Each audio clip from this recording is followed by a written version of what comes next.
오늘은 추수감사주일입니다. 매년 11월 셋째 주에는 우리가 추수감사주일로 지킵니다. 성경에 나와 있는 것은 아닙니다.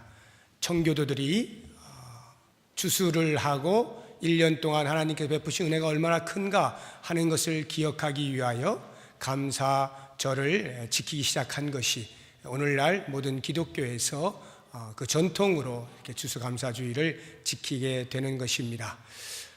한때 제가 이러한 그 추수감사주일에 대해서 꼭 드려야 되는가 하는 생각을 해본 적이 있어요. 우리가 3월이나 4월 되면 또 부활주일도 지키지 않습니까? 그런데 매 주일이 예수님께서 부활하신 것을 기념하며 드리는 그 예배 시간들이거든요. 그러니까 별도로 부활주일을 드릴 필요가 없지 않는가 이런 생각을 한 적이 있고요.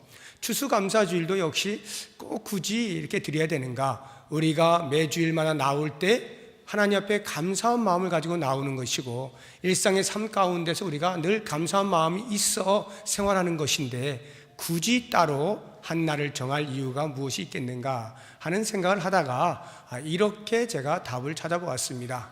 꼭 성경에서 한 날을 정해서 드려라 이렇게 말씀하고 있는 부분은 없습니다만, 예를 들어서 우리나라에서 5월 8일이 어버이날이잖아요. 우리가 부모님께서 우리를 낳아주시고 길러주신 은혜를 단 한순간도 잊고 살질 않습니다. 늘 마음에 감사함이 있죠. 그러나 우리의 일상의 삶에서 바삐 살다 보면 자칫 그것이 너무나 당연스러운 것으로 여겨져서 얼마만큼 낳으신 수고와 길러주신 수고가 있느냐에 대해서 깜빡할 수가 있습니다. 그러한 것을 5월 8일 한 날을 정하여서 1년을 돌아보면서 지금까지 나를 여기까지 오게 하신 부모님께 진심으로 감사합니다 라고 표현을 할 수 있도록 기회를 갖는 것은 매우 중요하다는 생각이 듭니다.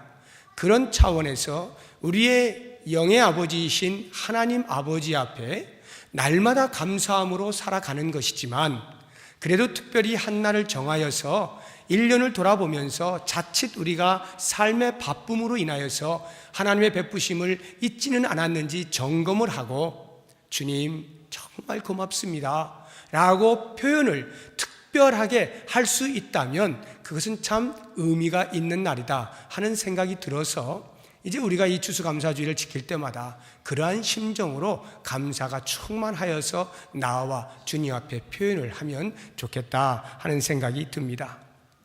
어버이날에 그냥 지나가시는 분은 아마 글쎄요, 아주 특별한 경우를 제약은 거의 없으리라 생각이 듭니다.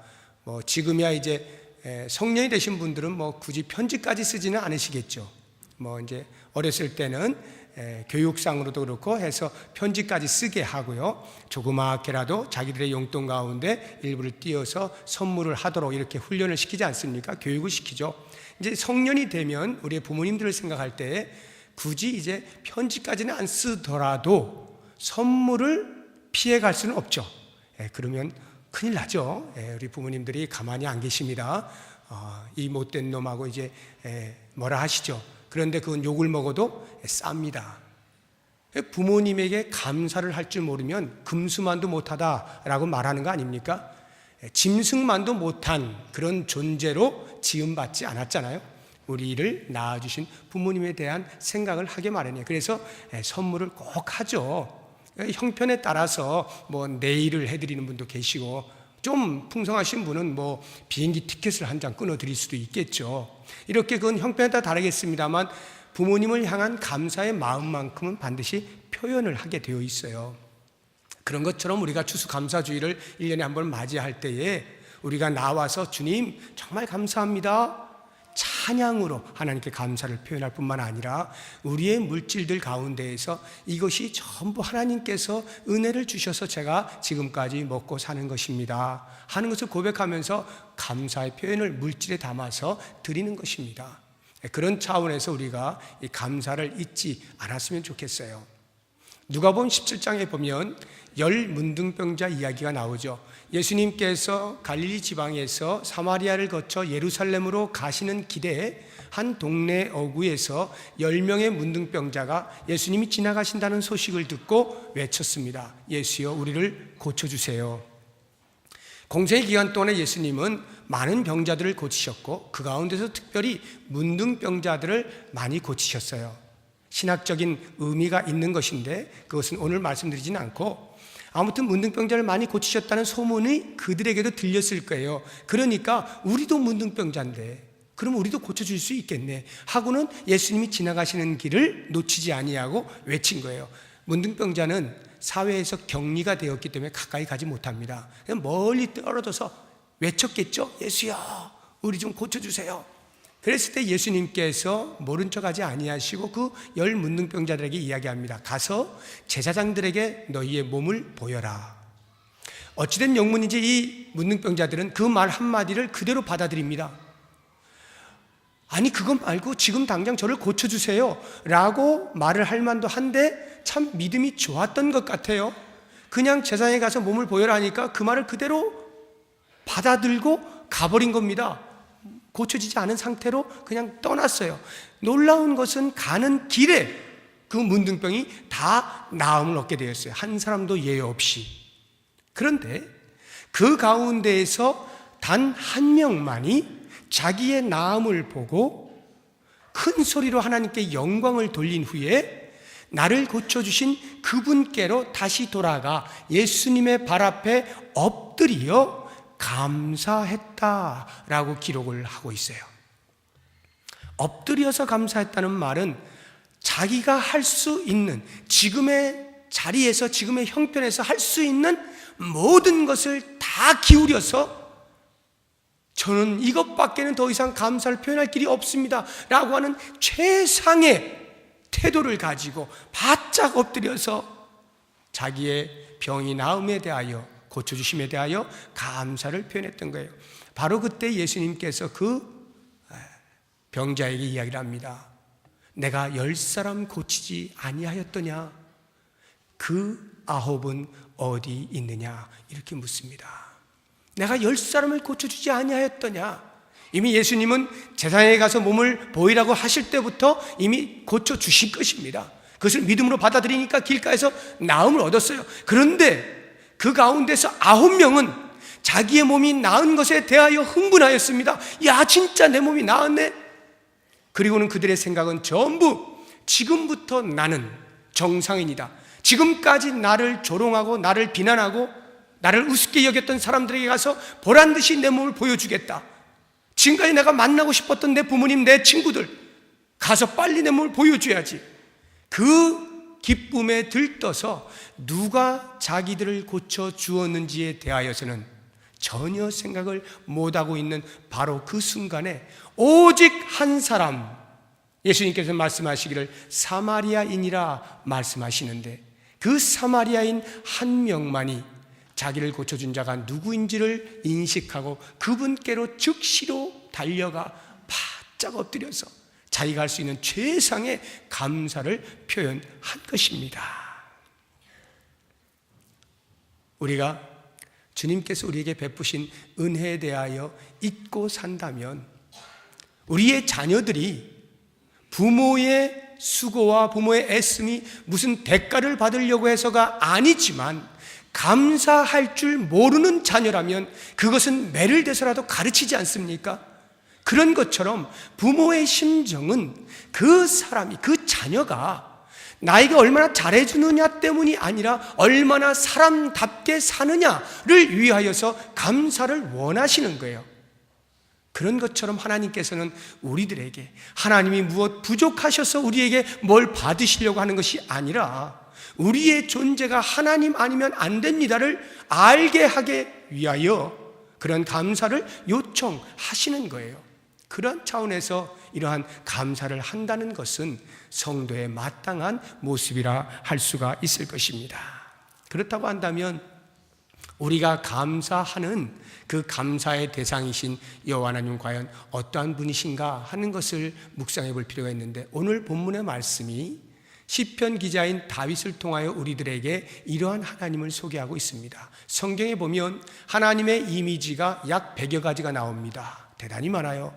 아버지로 불려질 때도 있고, 친구로 나타날 때도 있고요, 보호자로 나타날 때도 있고요, 또는 요새라, 방패라, 산성이라, 바윗이라, 이렇게 많이 표현되고 있어요. 그 가운데에서 아주 뚜렷하게 선명하게 나타나는 이미지 중에 하나가 바로 이 목자입니다. 여호와는 나의 목자시니.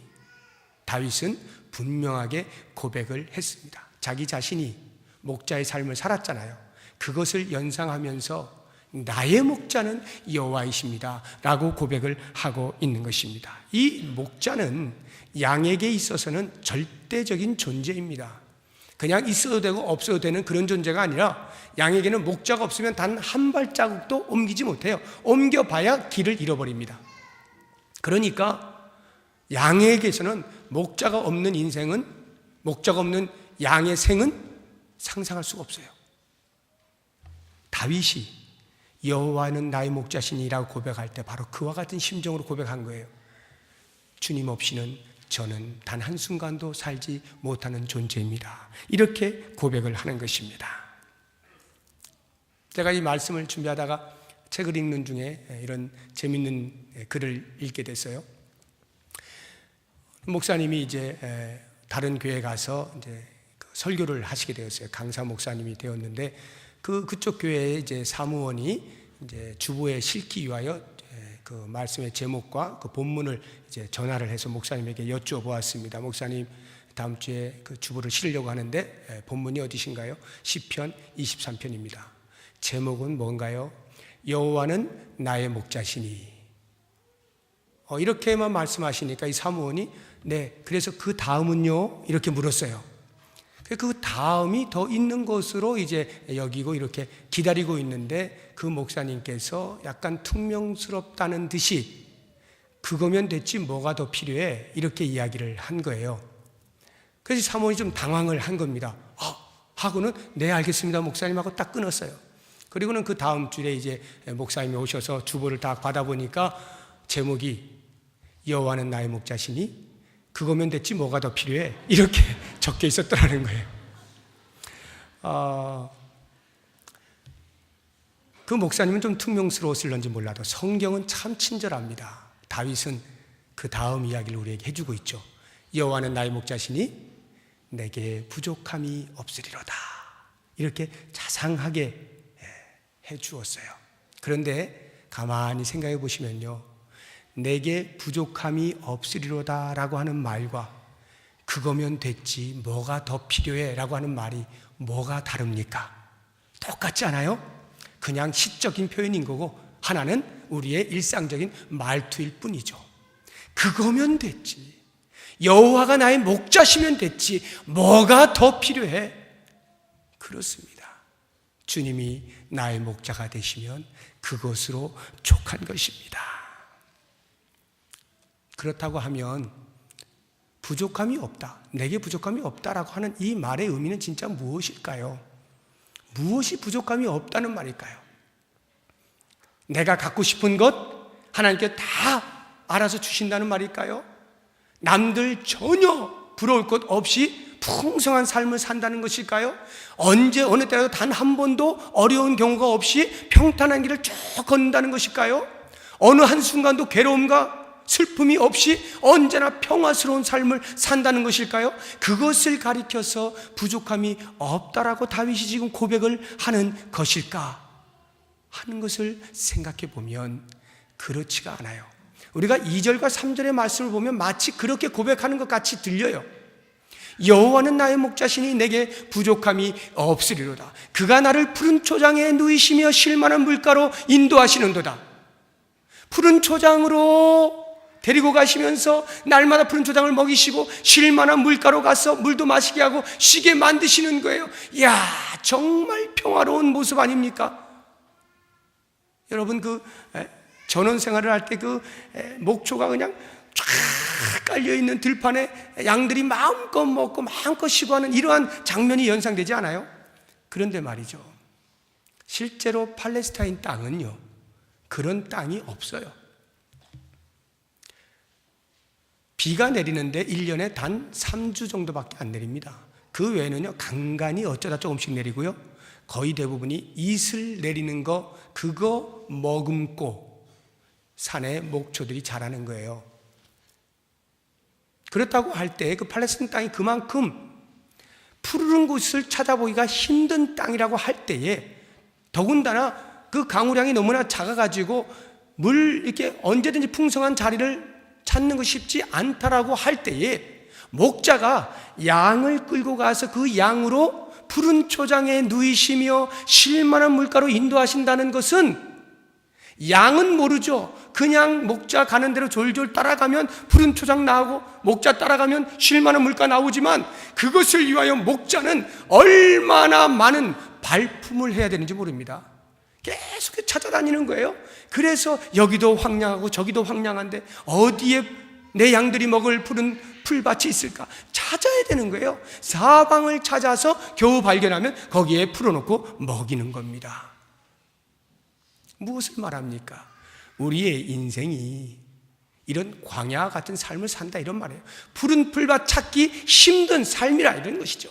쉴만한 물가 찾기 힘들다는 거예요. 그래서 4절에도 보시면, 내가 사망의 음침한 골짜기로 다닐지라도 해를 두려워하지 아니할 것은 주께서 나와 함께 하심이라. 주의 지팡이와 막대기가 나를 안위하시나이다. 내 인생의 삶 가운데 사망의 음침한 골짜기로 드리워져 있어요. 사망의 그림자가 언제 어느 때 죽게 될지 모를 그런 위험들이 날마다 나를 들이우고 있습니다. 그럼에도 불구하고 내가 두려워하지 아니할 것은 주께서 나와 함께 하심이라. 이게 다윗의 고백이에요. 여호와가 나의 목자이시기 때문에 부족함이 없다는 것은, 언제나 푸른 초장이고 언제나 쉴만한 물가이고 언제나 사망의 음침한 골짜기가 하나도 없는 늘 평화로운 것 아닙니다.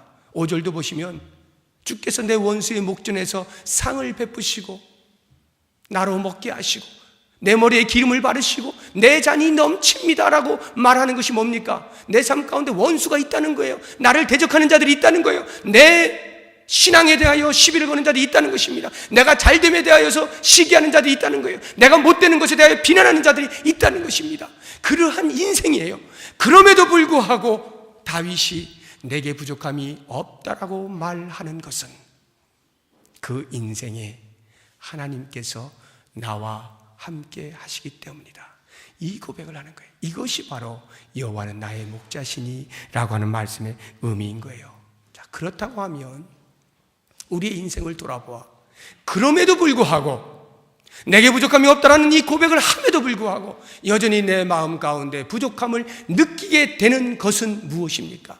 왜 나는 여전히 부족하다는 생각이 들까요? 왜 더 가져야 된다는 생각을 갖게 될까요? 그것은 여호와 하나님만 바라보지 아니하고 환경을 볼 때 그러합니다. 내가 하나님 바라보면요, 근심 걱정이 없어져요. 정말 만족하는 삶을 살아요. 그렇지 않아요? 여러분 다 경험하시잖아요. 그런데 잠시 한눈을 팔아서 환경을 보게 되면, 내 처해진 처지와 형편을 보게 되는 순간 급작스럽게 부족함을 느끼지 않습니까? 이것도 없고 저것도 없잖아요. 저 사람은 저거 가지고 누리고 있는데 나는 지금 없어서 끙끙거리고 있잖아요. 그러니까 부족함을 느끼게 되는 것입니다. 환경을 보는 순간 우리는 부족을 느낄 수밖에 없어요. 민수기 14장을 보면 이스라엘 백성들이 애굽에서 나와서 광야에서 한 1년, 2년 정도 지나고 이제 가데스 바네아에 올라가서 곧 가나안 땅을 들어가기 직전에 12명의 정탐꾼을 보내지 않습니까? 그때에 40일 동안 정탐을 하고 돌아온 그들 가운데 10명의 정탐꾼들은 못 들어간다라고 말을 했고 2명의 정탐꾼은 갈 수 있다라고 말을 했어요. 그런데 성경을 여러분들이 자세히 살펴보시게 되면 그 12명의 정탐꾼들은 동일한 환경을 보았습니다. 동일한 장소를 보았고 그 본 것에 틀림이 전혀 없었어요. 12명은 똑같이 보았습니다. 사실을 직시한 거예요. 10명이 본 것은 정말 포도송이가, 그 포도 가지가 두 사람이 어깨에 메고 짊어질 만큼 그렇게 아주 풍요로운 것이었습니다. 그것을 보았습니다. 그런데 그것만 보지를 않고 거기에 사는 사람들을 보았는데 안악자손인 거예요. 거인들이에요. 거기에다가 가나안 땅은 이미 이 이스라엘 백성들하고는 비교가 되지 아니하는 무기들이 개발되어 있습니다. 이들은 애굽에서 400년 이상 동안 노예로 살았죠. 광야에서 지나오면서 무슨 전쟁을 준비했겠어요? 싸울 방법을 익혔겠어요? 그냥 노예처럼 그러고 여기까지 오게 된 오합지졸들 아닙니까? 그러니 그 거인들, 무기, 그들이 자기 땅을 빼앗길 리가 없을 것에 대한 선입관, 이런 것들을 볼 때에 도저히 자신이 없는 거예요. 그러니까 현실을 본 것은 정확했습니다. 정말 그들은 거인이었어요. 무기도 좋았어요. 비교해 보면 상대가 안 돼요. 오합지졸이에요. 형편을 볼 때는 부족함이 보이는 거예요. 아, 우리는 지금 장수가 없다. 아, 우리는 지금 무기가 없다. 그러니까 어떻게 됩니까? 못 들어가는 거죠. 당연한 결과예요. 그런데 두 사람은 어떻게 됩니까? 똑같은 장수를 보았는데 그 두 사람은 환경을 보지 아니하고 하나님을 보았어요. 하나님께서 우리에게 들어가라고 약속의 말씀을 주셨다. 이것은 하나님께서 우리에게 주시겠나라고 약속하신 약속의 땅이다. 그렇기 때문에 저들은 우리의 먹잇감밖에 안 된다. 우리의 밥이다. 10명의 정탐꾼은 그들 앞에 우리는 메뚜기에 불과하다라고 말을 하는데 그들은 우리에게 밥이야. 하나님을 보니까, 하나님의 약속의 말씀 부여잡으니까 부족함이 보이지가 않는 거예요. 여호와는 나의 목자시니 여호와께서 가게 하셨으니 들어갈 수 있다는 거죠. 이렇게 놀라운 차이를 가져오게 되는 것입니다. 우리의 마음 가운데 환경을 보면 염려스러운 것들로 가득 차요. 그래서 심리학자인 젤린스키가 이런 염려에 대한 이런 말을 했어요. 참 흥미로운 말인데요. 우리가 걱정하는 100%라고 할 때 100%의 걱정 가운데 40%는 현실에서 일어나지 않는 것들이다. 한번 여러분이 걱정하신 걸 가만히 이렇게 생각해 보세요. 40%는 현실에서 일어나지 않는 것, 30%는 이미 과거에 일어난 일들에 대한 것, 벌써 70%죠. 22%는 걱정하지 않아도 될 만큼의 아주 사소한 것들을 사서 걱정하고 있는 것들. 4%는 내가 걱정한다고 해서 해결될 수 없는 것들, 내 힘으로 어쩔 수 없는 것들이 4%. 마지막 4%는 내가 극복할 수 있는 것들. 이렇게 볼 때에 우리에게는 걱정할 것이 없잖아요. 그런데 그러한 것들이 우리가 일부러 주워 담아서 걱정을 하고 있는 것이죠. 왜요? 환경을 보니까 길이 안 보이거든요. 답답하거든요. 꽉 막혔거든요. 이건 내 인생 여기서 끝나는 거 아닌가 생각이 들거든요. 나는 왜 이렇게 계속 꼬이기만 하는가 생각을 하거든요. 그런데 여호와 하나님을 보는 순간 여호와는 나의 목자시니 내게 부족함이 없으리로다. 지금 내가 이와 같은 없다라고 생각되어지는 것이 있는 순간에도 하나님은 이미 그것을 아시고 목자로 나를 푸른 초장으로 심하는 물가로 인도하시는 분이시다. 이 확신이 있을 때 우리에겐 더 이상 근심과 걱정으로 우리의 얼굴을 어둡게 만들 이유가 없어지는 거예요. 그래서 시편 기자는 시편 34편 10절에서 이렇게 말하고 있습니다. 젊은 사자는 궁핍하여 줄일지라도 여호와를 찾는 자는 모든 좋은 것에 부족함이 없으리로다. 젊은 사자 생각해 보세요. 얼마나 힘이 넘칩니까? 젊은 사자가 자기 줄여 죽을 때까지 기다리는 사자 봤어요? 없죠. 언제든지 배고프다 생각되면 사냥하러 나갑니다. 나가면 워낙 날쌔기 때문에 먹잇감을 언제든지 찾는 거예요. 그런데 시편 기자가 고백합니다. 설혹 그 젊은 사자는 궁핍하여 줄이는 일이 있다 할지라도 여호와를 찾는 자에는 결코 부족함이 없다. 여호와 하나님은 그 젊은 사자의 용맹함보다도 우리의 양떼들을 보호하시는 것에 틀림이 없으신 분이시다, 이 말이에요. 그 여호와 하나님을 바라볼 때 우리는 부족함을 느끼지 아니할 수가 있고요.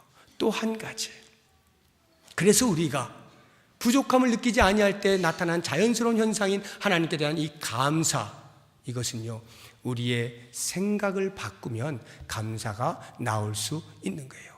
영어에서 감사가 THANK죠. Thank. 그런데 그것이 어떤 사람들이 그렇게 말을 해요. 이 thank라는 것은 THINK, think, 생각하다 라고 하는 단어에서 나왔다라고 해요. 무슨 말이냐면 생각을 바꾸면 감사가 나온다는 거예요. 환경 때문에 계속 끙끙끙거리는 것이 아니라 여호와 하나님은 나의 목자시니 주님을 바라보는 생각의 전환, 생각을 바꾸는 순간에 감사가 터져 나오게 되는 것입니다. 뿐만 아니라 곰곰이 생각해 보라는 거예요. 가만히 앉아서 생각해 보라는 거예요. 정말 그렇게 부족했더냐? 그래서 지금까지 비참하게 살아왔더냐? 그래서 그것 때문에 네가 죽은 적이 있더냐? 생각해 보라는 거예요. 생각해 보니까 그렇지 않거든요. 하나님의 인도하신 오묘한 섭리가 있거든요. 생각하면 감사가 나오는 거예요. 생각을 바꾸면 감사가 나오는 것입니다. 사랑하는 성도 여러분, 여호와가 나의 목자시니 그거면 됐지 뭐가 더 필요한가? 라고 하는 이 고백은 단순한 고백이 아니라 오직 여호와 하나님만을 전적으로 신뢰하고 그분이 나의 목자가 되셔서 나의 모든 것을 아시고 선한 길로 인도하시고 그 선하신가 인자하시면 영원토록 나와 함께 하신다는 것을 확신하게 될 때에 터져 나오는 것입니다. 감사와 감격이 터져 나오는 거예요. 나를 향하신 하나님의 그 돌보심과 우리 가정을 향하신, 우리 교회를 향하신 하나님의 베푸신 은혜들을 한번 적어보시기 바랍니다. 나열해 보시기 바랍니다. 없는 것이 많습니까? 아니면 여기까지 오게 하신 하나님의 은혜가 커 보이십니까? 다시 한번 이 추수감사주를 맞이해서 하나님 앞에 우리의 마음을 다해서 여기까지 오게 하신 주님 감사합니다. 진심으로 고백하는 은혜가 있기를 바랍니다. 이제 우리가 그 고백을 하는 차원에서 어떻게 고백을 할까 생각을 하다가 이 찬송을 부르는 것이 좋겠다는 생각이 들었습니다. 이 찬송의 가사에 우리의 그 감사하고 싶은 마음의 내용들이 다 담겨 있지 않나 싶어서 이 가사들을 깊이 묵상하시면서 전심으로 하나님 정말 고마워요, 우리를 도와주셔서 고마워요, 여기까지 오게 하신 것 감사해요, 그런 마음으로 이 찬양 같이 한번 불러보도록 하겠습니다. 날 구원하신 주 감사.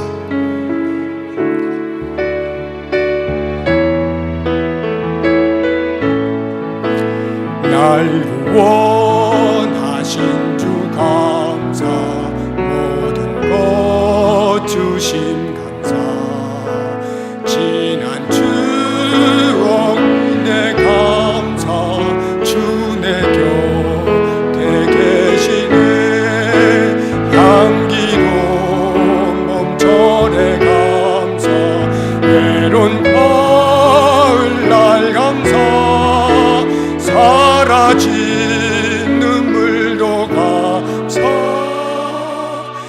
나의 영혼 평안에 응답하셔서 감사합니다. 거절하신 것도 또한 감사합니다. 지금까지 헤쳐나온 모든 풍랑이 감사합니다. 모든 것 채우시네, 아픔과 기쁨도 감사, 절망 중위로 감사, 증량 못할 은혜 감사, 크신 사랑 감사에 길가에 장미꽃 한 송이가 내게 이렇게 감사할 수가 없습니다. 그 안에 가시조차도 감사합니다. 우리에게 귀한 가정 허락하여 주셨사오니 진심으로 감사합니다. 우리의 삶 가운데 어떠한 기쁨과 어떠한 슬픔도 주 앞에 감사합니다. 마음의 평안을 주셨사오니 진심으로 감사합니다. 영원한 하늘나라를 바라보고 소망 중에 살아갈 수 있게 하셔서 감사합니다. 주님이 나와 함께 하시니 감사합니다. 영원토록 감사합니다.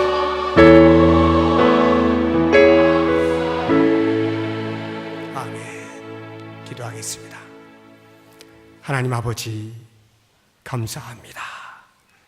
감사합니다. 우리가 많이 잊고 살았습니다. 환경을 보다 보니 없는 것 투성이었습니다. 부족한 것 투성이었습니다. 그래서 내 마음 가운데 계속해서 불평이 있었고 원망이 있었습니다. 이것도 없고 저것도 없습니다. 이것도 부족하고 저것도 부족합니다. 이것도 안 되고 저것도 안 됩니다.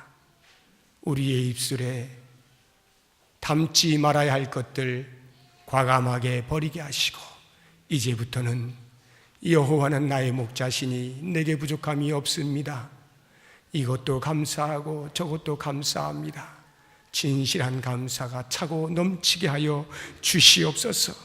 사랑하는 주님, 오늘 새로 나오신 귀한 주의 성도들이 있습니다.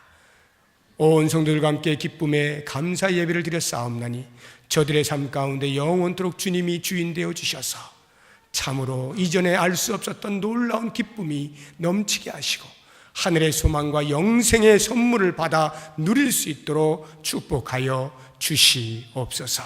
예수 그리스도의 이름으로 기도드립니다. 아멘.